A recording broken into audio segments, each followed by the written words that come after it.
My wife handed me a paternity test at our anniversary dinner. Surprise, your son isn't yours. I'm taking half of everything in the divorce. I looked at the paper, then at her and said, open your email. She pulled out her phone. Her face went from smug to terrified in seconds. She slid the envelope across the white tablecloth like it was a business proposal. Our 10th anniversary. Marcello's, the Italian place on 5th that required reservations 8 weeks out, where entrees started at $65 and the sommelier wore a pin with his certification level. Candlelight flickering between us in those overpriced crystal holders. Sarah Jessica Parker was 3 tables over with some producer type. That kind of place. I opened it. DNA Diagnostics Laboratory, paternity test results, probability of paternity 0.00%. My throat closed. The letters swam. I read it again. That's for Jake, Melissa said. She lifted her champagne flute, Dom Perignon, $340 a bottle. I'd seen the wine list, and took a long, slow sip. He's not yours. 7 years. My son. The kid I'd coached in t-ball last summer. The kid who'd called me from school crying last month because Tommy Hernandez said his drawing looked stupid. The kid who still crawled into our bed during thunderstorms. I had an affair with Marcus. She set down her glass, smiled, actually smiled. Your college roommate. Remember him? Marcus Chen. My best man. The guy who'd helped me move into our first apartment. Who'd lent me $2,000 when my car died senior year. I wanted you to know before I file for divorce tomorrow morning. The room tilted. The restaurant sounds, silverware clinking, low conversation. That fucking piano version of Moon River became muffled, distant. I'll be taking half of everything. The house, your business, retirement accounts. She leaned forward, her eyes, the same brown eyes I'd stared into at our wedding, at Jake's birth, at 1,000 dinners, glittered with something I'd never seen before. Malice. Pure, distilled malice. And I'll get full custody since you're not the biological father. Judges love mothers, especially when the father has no legal claim. My hands went numb around the cloth napkin I'd been holding. It fell into my lap. Why tell me now? Because I wanted to see your face. Her smile widened. You've been so smug lately, so successful. Your little tech consulting firm taking off. That profile in Business Weekly last month. She picked up her fork, examined it like she was checking for spots. I wanted to watch you realize you've been raising another man's kid for 7 years. That every baseball game, every school play, every time you said, I love you, buddy, all of it was a lie. The waiter appeared, young guy, early 20s, slicked back hair and a vest that probably cost more than my first car. Are we ready to order, or would you like a few more? Actually, I said. My voice sounded normal, weirdly normal. Check your email. Melissa's smile flickered. What? Your email, right now. She frowned, set down her fork, pulled out her iPhone 14 Pro, the one I'd bought her for Christmas, and $200 after taxes. Her face changed instantly. The smile died. Color drained from her cheeks like someone had pulled a plug. What is this? Divorce papers, filed this morning at 9:47 a.m. with the County Superior Court. I kept my voice steady, quiet. Grounds, adultery, paternity fraud, and intentional infliction of emotional distress. Those last two carry severe penalties in this state. Her hand shook. The phone screen cast a blue glow on her face. You already knew? For 3 months. The words landed like stones. How? Her voice cracked. Jake got sick in April. Remember? That stomach bug that wouldn't quit. Pediatrician ordered full blood work to rule out infections. I took a sip of water. My mouth had gone dry. Dr. Patel, 23 years practicing pediatric medicine, very thorough, noticed something odd. Jake's blood type is AB negative. You're O positive. I'm A positive. Silence. That's genetically impossible. 2 parents with A and O can't produce an AB child. Basic Mendelian genetics. I watched her face. So I ordered my own test. Sent it to the same lab you used, actually. DNA Diagnostics on Culver Boulevard. Got the results on April 19th at 3:22 p.m. Then why didn't you? Because I needed time and evidence and leverage. I showed her my phone. Voice memos app open. Red timer running. 11 minutes, 47 seconds. You just gave me everything I needed. Her champagne glass clinked against the table as she set it down too hard. Bubbles sloshed over the rim. You can't. I can. Audio recordings are admissible in this state. Single-party consent law. That party is me. I paused. You admitting to the affair. Bragging about taking my money. Planning to use paternity fraud to deny me custody. All recorded. All time-stamped. All backed up to 3 separate cloud servers. The couple at the next table, older, maybe 60s, him in a gray suit that screamed corporate law, glanced over. The woman had stopped mid-bite. Fork suspended. Keep reading, I said. Melissa scrolled. Her face went whiter with each line. That's everything I've done in 3 months. The business, Tech Consult Solutions LLC, transferred entirely to my name. Remember that restructuring we did last year? All that paperwork from Davidson and Ross attorneys at law? Her eyes widened. You signed Form 3245B, voluntary removal of co-owner rights. You removed yourself as co-owner. I had 3 lawyers review it before you signed. You just didn't read it. You were too busy texting Marcus. I watched you do it at the kitchen table. That's legal. Entirely legal. Witnessed by 2 notaries, Stephanie Chen and David Okoye. Both licensed, both reputable. I leaned back in my chair. The leather creaked. Retirement accounts? Separate trusts now. Set up in March. The house? Purchased before our marriage with my inheritance from my grandfather's estate. $180,000 down payment. You never had any ownership claim. Your name's on the mortgage as an authorized user, not a co-owner. Her mouth opened. Nothing came out. She looked like a fish drowning in air. Scroll to the attachment. She did, hands trembling so badly she almost dropped the phone. Another PDF, another paternity test. DNA Diagnostics Laboratory date, December 18th, 2019. Probability of paternity, 0.0%. I've known since Jake was 2 years old, I said quietly. The restaurant sounds came rushing back. Piano, conversations, a woman laughing 3 tables away. But our little corner had gone silent. A bubble of stillness. Your sister told me. I watched Melissa's face. Amanda, remember that Christmas party at your parents' house? 2019? She had 4 glasses of wine. 5, actually. I counted. Got sloppy. Started crying in your dad's study. Melissa's lips moved. No sound. She said she felt guilty, that you'd sworn her to secrecy when you told her you were pregnant, that you weren't sure if it was mine or Marcus's, that you'd picked me because I had better career prospects. I folded my napkin, creased it carefully. She begged me not to tell you she'd told me, said you'd never forgive her. You've known for 5 years? 5 years, 10 months, and 12 days. Her phone clattered onto the table, screen face up, the paternity test still glowing. So why did I stay? I asked the question she was thinking. Why keep quiet? She stared at me, mascara starting to run. She hadn't blinked in maybe 30 seconds. Because I love Jake. He's my son. Not biologically, we've established that, but in every way that matters. My voice hardened, turned to steel. I taught him to ride a bike. I stayed up all night when he had croup and couldn't breathe. I read him Where the Wild Things Are 400 times because it's his favorite. I'm his father. I stood, put on my jacket. Tom Ford, navy blue, $2,800. A splurge from last year when the business started taking off. And I wasn't going to let you use him as a weapon. Melissa grabbed my wrist. Her nails dug in. Wait! I pulled away. I'm filing for full custody. Legal father status based on presumed paternity and 5 years of established parental relationship. California Family Code Section 7611. I picked up my phone. Stopped the recording. You plan to tell Jake I'm not his biological father. Tonight, after you destroyed me at dinner, that's documented. Her eyes went wide. How did you? I've been monitoring your calls with Marcus. Pennsylvania versus Muniz precedent. You have no expectation of privacy when discussing plans to harm a child's psychological welfare. You told him last month, July 14th at 10:23 p.m., and I quote, I'm going to tell Jason at dinner, then tell Jake the next day. The look on both their faces will be worth it. The corporate lawyer at the next table wasn't even pretending not to listen anymore. You plan to weaponize paternity, to destroy a 7-year-old's understanding of his family structure to hurt me. That's parental alienation. That's psychological abuse. And that's documented in 47 pages of evidence my attorney has ready to submit. You can't take, I'm not taking him. I'm protecting him from a mother who would use paternity as a game piece, who would tell a 7-year-old his entire life is a lie just to watch me suffer. Her eyes filled with tears, real ones this time. Not the crocodile tears she'd used when her sister got engaged, not the performance tears from our wedding when she'd cried through her vows. Real, terrified, desperate tears. The court will see I've been his father for 7 years, supported him financially. I have every receipt, loved him, attended every parent-teacher conference, every doctor's appointment.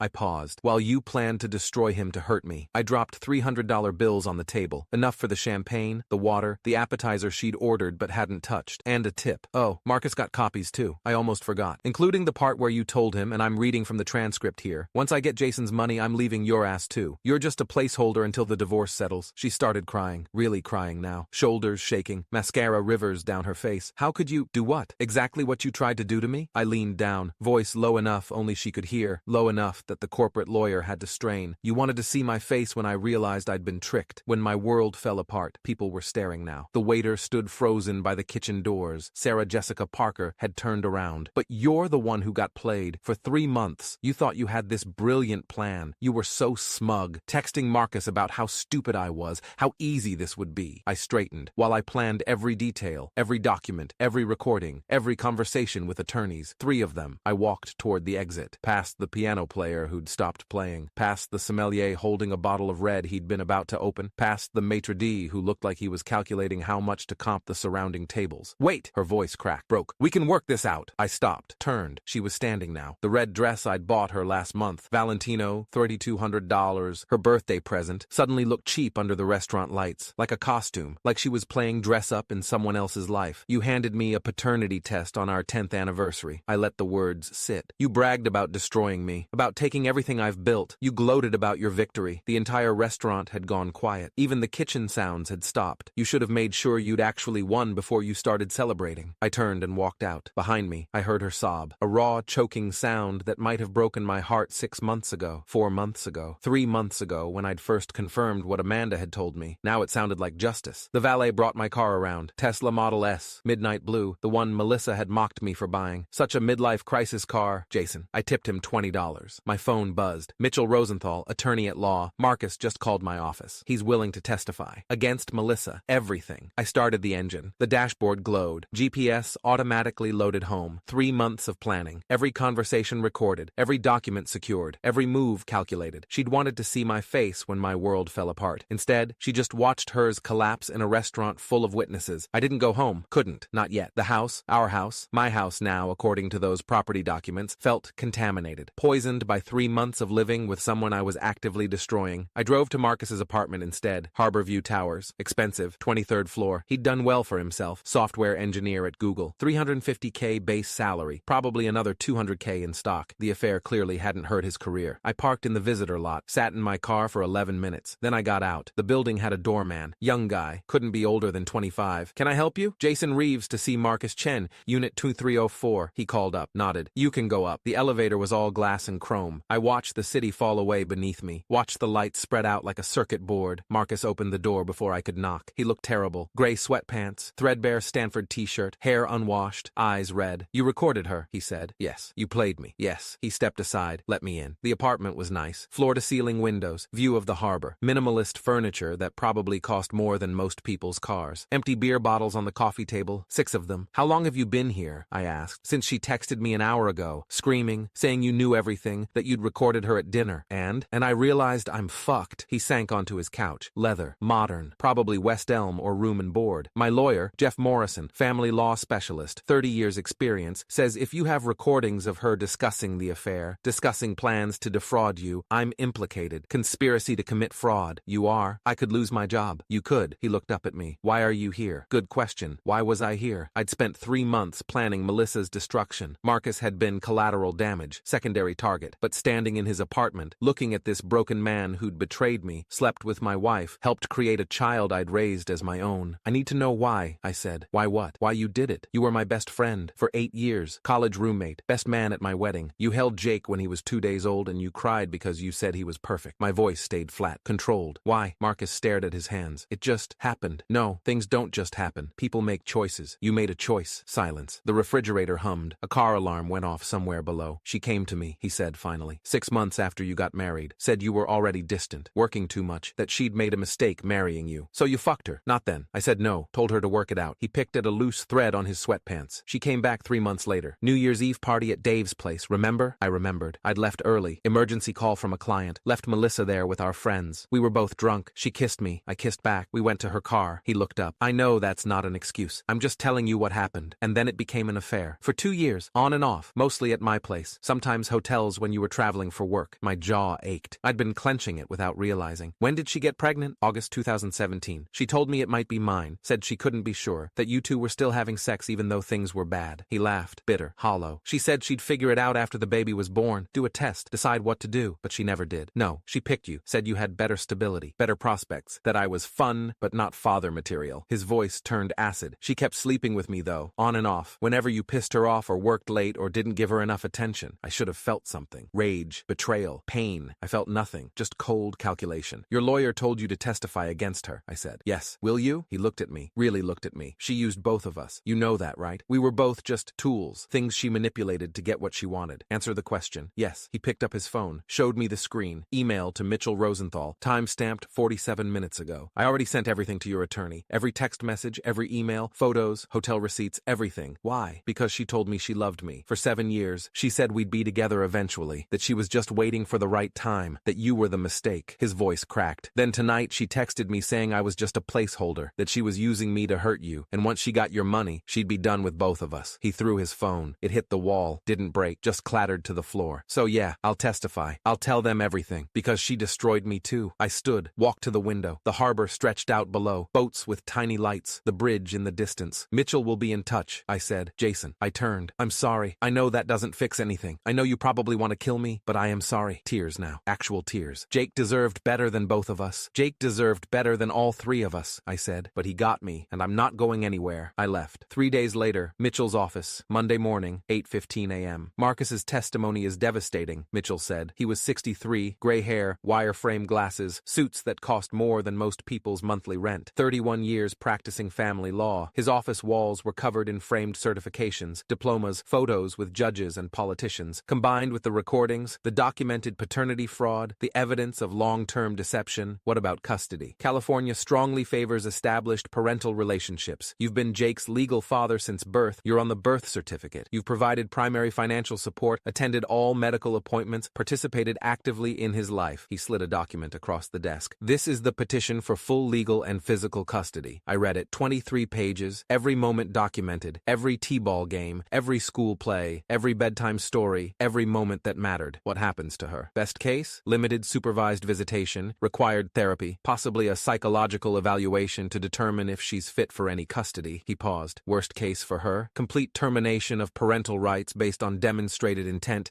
to psychologically harm the child. Can we actually do that? The recording where she explicitly states she planned to tell Jake you're not his father, specifically to hurt both of you? That's textbook parental alienation. That's grounds for termination. Mitchell took off his glasses, cleaned them with a cloth from his desk drawer. Jason, I've been doing this for 3 decades. I've seen a lot of ugly divorces. This is one of the worst I've seen in terms of calculated psychological harm. What about Marcus? Depends if she tries to pursue paternity rights for him. If she does, we counter with abandonment. He knew about Jake's potential paternity for 7 years and never pursued any relationship or support. Courts don't look kindly on that. My phone buzzed. Text from an unknown number. This is Amanda, Melissa's sister. I'm so sorry. For everything. If you need me to testify, I will. I showed Mitchell. Get her in here, he said immediately. Today, if possible. Amanda witnessed the original confession. She can confirm timeline. She can testify to Melissa's state of mind and intent. I texted back, can you come to Mitchell Rosenthal's office on Chapman Avenue this afternoon? Response came immediately. I'll be there at 2. That afternoon, Amanda looked terrible. Worse than Marcus. Hair pulled back in a messy bun, no makeup, yoga pants, and an oversized sweater. She'd been crying. Her eyes were red and swollen. I'm so sorry, she said the moment she sat down. I should have told you sooner. Should have made her come clean. I was scared she'd cut me off. She's my sister. I didn't know what to do. Tell me everything, Mitchell said. He had his legal pad out, recording device on the desk, red light blinking. Amanda talked for 47 minutes. She confirmed the Christmas party confession, confirmed that Melissa had told her about the affair in 2017, that she wasn't sure who the father was, confirmed that Melissa had explicitly chosen to list me as the father because of my career trajectory and stability. She said Marcus was fun but unreliable, Amanda said, that he'd probably end up back at his parents' place in San Jose within a few years, that you were the safer bet. Did she ever express love for Jason? Mitchell asked. At first, maybe, early in the relationship, but by the time she got pregnant, Amanda twisted her hands together. She talked about you like you were an investment, like marrying you was a smart financial decision. My chest felt hollow. Did she ever discuss plans to divorce him? All the time. She said she'd wait until your business was really successful, then file, take half. She called it her retirement plan. Amanda looked at me. I'm so sorry. I should have told you. What about Jake? I asked. Did she ever talk about him? She loves him. I think that's genuine. But she also, Amanda's voice dropped. She also talked about him like he was a bargaining chip, like having a kid would make the divorce easier, help her get more money. Mitchell made notes. Lots of notes. Would you be willing to testify to all of this in court? Yes. Even if it means your sister hates you? Amanda looked at me. Her eyes were red but steady. She already hates me. She called me after that dinner, screaming, saying I must have told you years ago that this was my fault. She wiped her eyes. She's right. It is partly my fault. I should have spoken up, but I can speak up now. Thank you, I said. She left 20 minutes later, gave me a hug first, a real one, held on tight. Jake's lucky to have you, she whispered. You're a good dad. 2 weeks later, the custody hearing, County Superior Court, Judge Patricia Okafor presiding, 26 years on the bench, former family law attorney herself, reputation for being fair but tough. Melissa showed up with her lawyer, Christine Huang, sharp, expensive, one of the best in the city. She wore a gray suit that probably cost $4,000. Hair perfect, makeup perfect. She looked at me like I was a defendant, a criminal. We sat on opposite sides. The courtroom was smaller than I expected. Wood paneling, high ceiling, fluorescent lights that hummed. Judge Okafor reviewed the files. Both lawyers had submitted briefs. Mine was 187 pages. Melissa's was 94. This is a complicated case, the judge said. She was in her early 60s, black woman with silver streaks in her hair, reading glasses on a chain. I've reviewed all submitted evidence. Mr. Reeves, your documentation is extensive. Yes, Your Honor. Ms. Huang, your client is claiming what exactly? That Mr. Reeves has no legal standing because he's not the biological father? Christine stood. Yes, Your Honor. We're also claiming emotional instability on Mr. Reeves's part. He secretly monitored our client, recorded private conversations, displayed controlling behavior, I've heard the recordings, Judge Okafor interrupted. Your client explicitly stated her intention to commit paternity fraud, take half of Mr. Reeves's assets, and use the child as a weapon. Those are her words, in her voice, time-stamped and authenticated. Christine's jaw tightened. She was upset. People say things they don't mean. She planned it for months. There are text messages. The judge looked at Melissa. Ms. Reeves, I'd like to hear from you directly. Did you or did you not plan to tell your son that Mr. Reeves is not his biological father? Melissa stood. She looked small, fragile. I